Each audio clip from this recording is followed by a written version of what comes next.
We're live. Hello, good afternoon, good morning, or good evening, wherever you are watching this, and welcome to Bouncebackability's live stream here on YouTube. Bouncebackability is a project which is aiming to give strength and confidence and ability to people to recover from setbacks and challenges. And let's face it, we've all faced plenty of those over the last 12 months. I'm joined today by Anita Douglas. So Anita, thank you for joining us and welcome to the broadcast. Hi, Martin. Anita, you're one of the founders of Bouncebackability. So do you want to say a little bit about not only what it offers, but also why you thought it would be a good idea to set up a project? Yeah, so Bouncebackability is I guess, a support resource area for people who may just need a little bit of a pick-me-up, but even more so than that, if somebody's really struggling in terms of mental health, then we have one-to-one therapists that can work with individuals. But the big drive actually came in the first lockdown, was just to get as much material out there as we possibly could to help as many people as we possibly could overcome some of the anxieties and worries that they might have. And I think kind of what makes us special is we're really about the kind of practical tools. So how do we practically work with what we know about our mental health? So yeah, just a really great source for resources. Okay, we'll go into more detail about those resources at a later stage, but let's kick things off today. And the idea behind today is really to discuss the mental health lessons that we've all learned from lockdown. So just to start with, how do lockdowns and the restrictions on us as humans have an effect on our physical and mental health, and not only the downside of things, but perhaps some of the positives as well?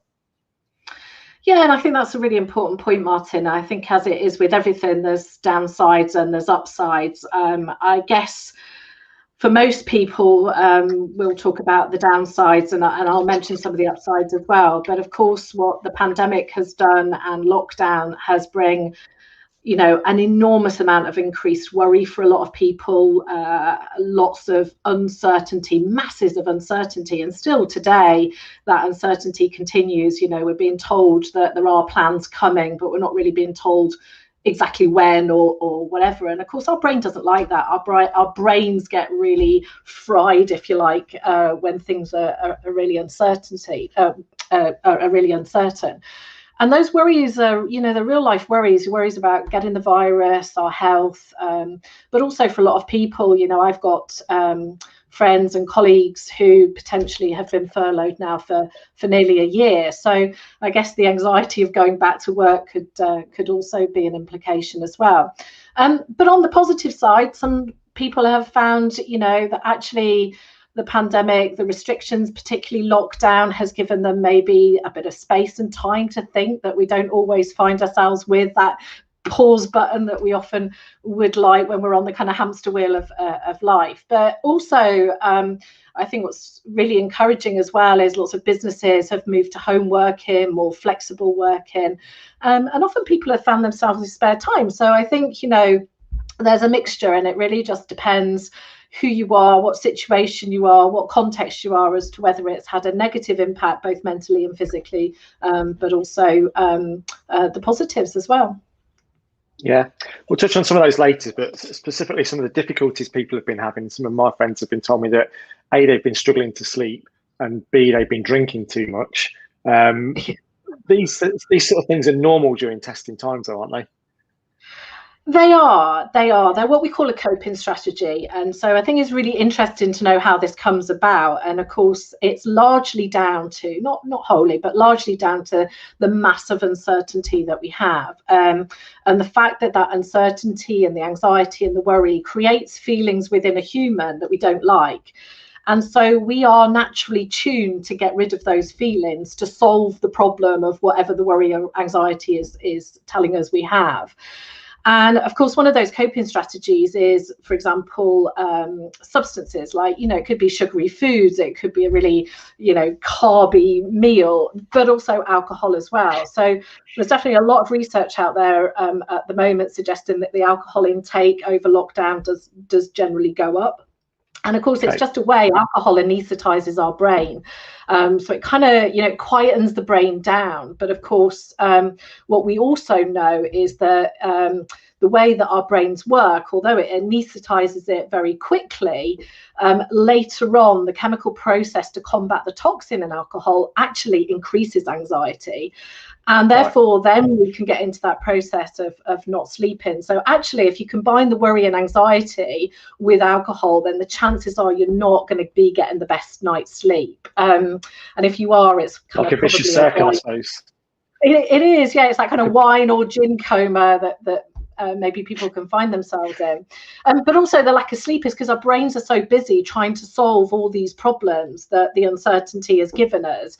And so it is likely that you may be finding, yourself waking up at 3-4 o'clock in the morning trying to solve all of those problems. So it's not unusual in times of high stress for us to turn to things that may not be that helpful really, although they feel like it at the time, or for us to have a disturbed level of sleep. And of course, and another issue certainly in this house, which I can relate to, even being wary of the effect that social media and news has on me, is how much of that I'm consuming and what time of day I'm consuming it. So many people have been in the same boat, and what advice would you give to people who are struggling by this sheer amount of news and often bad news that their brains have been taken in? Yeah, I think that's another really interesting one as well, because again, and it is linked to I feel like I'm repeating myself here, but it is linked to that level of uncertainty, because what we're trying to do is get certainty in our lives. So often by going to social media or the news, we're looking for answers. But of course, the algorithms that sit behind social media platforms get used to the kind of content that you're looking for. They work out the patterns, and therefore they will throw more of the same at you. So if you're constantly looking at statistics, funnily enough, you'll get more statistics. Or if you're looking at kind of the negative side of the pandemic and all the worries and concerns, guess what? Facebook, Instagram, YouTube, whatever will be filling your feed with more of that. So what that does then is it gives you this constant feed, and if you've got into a cycle of looking at some really negative stuff, you can get into what we call the social media bubble. And really the only way to kind of stop that is, one, I would suggest making sure that you're really careful which sources you look at and use for your research. But also, if you find yourself becoming a little bit sort of overwhelmed by it all, is, and I know it's not easy, none of this is, but kind of come away from social media, or come away, or, refocus, do something else. Because if you're in one of those social media bubbles, it can be really damaging to our health, because it builds up a belief set that actually may not be empirically right or strictly true. So, or always look for the opposite. So look for the stats, but then look for the opposite of what you found, because that kind of counterbalances the algorithms a little bit. An easy bubble to fall into, because it's self-perpetuating, really, isn't it? The things you're interested in are the same things that can send you on that downward spiral. I mean, social media is so good in so many ways. Look, we wouldn't be able to do what we're doing today without social media, and we wouldn't be able to get the help and support out there with social media. So I'm not saying it's a bad thing. It's just be really careful. The more you like, the more you share, the more you're going to get. So actually, it's just about kind of making sure that you're balancing that. And I think it's always about self-awareness. The only person that knows, although it is often seen by our friends and family before we recognize that ourselves, but the only person that really knows how you're feeling and whether it's helpful or not helpful is you. So, yeah. Okay. So if I am someone that's struggling during these times, Anita, and at Bouncebackability, we're very keen to promote the positivities of resilience and trying to find ways that we can help ourselves out of these sort of events. What advice or what help can you give people? Just obviously only in the short amount of time we've got here today, but what advice can you give people to try and build up that resilience to these events that we're currently going through? Yeah, I think it's all in the word, bouncebackability. So I think, first of all, you've got to know what emotional state is, being really aware of what your emotional state is. So is your level of worry higher than it would be ordinarily? We all worry. It's normal. We all have anxiety. It is normal to some extent. But if you notice in it is that high, it's kind of that self-awareness of noticing what emotional state am I in at the moment. And then it's also knowing where you want to bounce back to. So, that might be a little bit of reflection. It might be being thoughtful. It might be being calm. So kind of getting a gauge of where you want to bounce back to, and then really importantly choosing the strategy. And of course that's what people get from Bouncebackability, is lots of these strategies. So just a couple to kind of kick people off with is, you know, focus on what you can control. You know, there's lots of stuff going on in the world at the moment, and we can't do anything about it. We can't do anything about the pandemic. We can't really do anything about, other than whether we accept to have a vaccination or not, about when we might get that vaccination.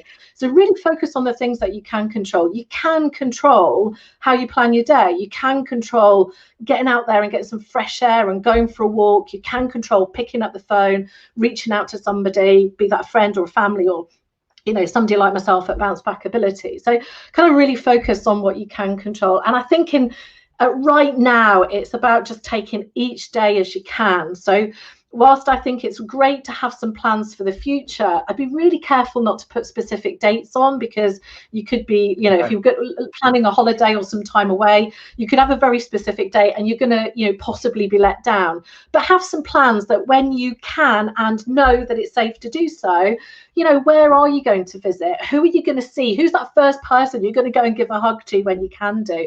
So that kind of taking day by day, doing a bit of planning, but just be really careful with the planning not to put some very specific dates, because you don't want to then fall in the trap of them being disappointed continuously if the restrictions continue. Yeah, so I mean, here in the UK, we're very hopeful that the first steps out of lockdown might start edging in from around March the 8th onwards. In some people, it's a change of mindset around that time, because the good times seemingly around the corner, the vaccine rollout's going so well. Can a change of mindset personally make that much of a difference at times like this?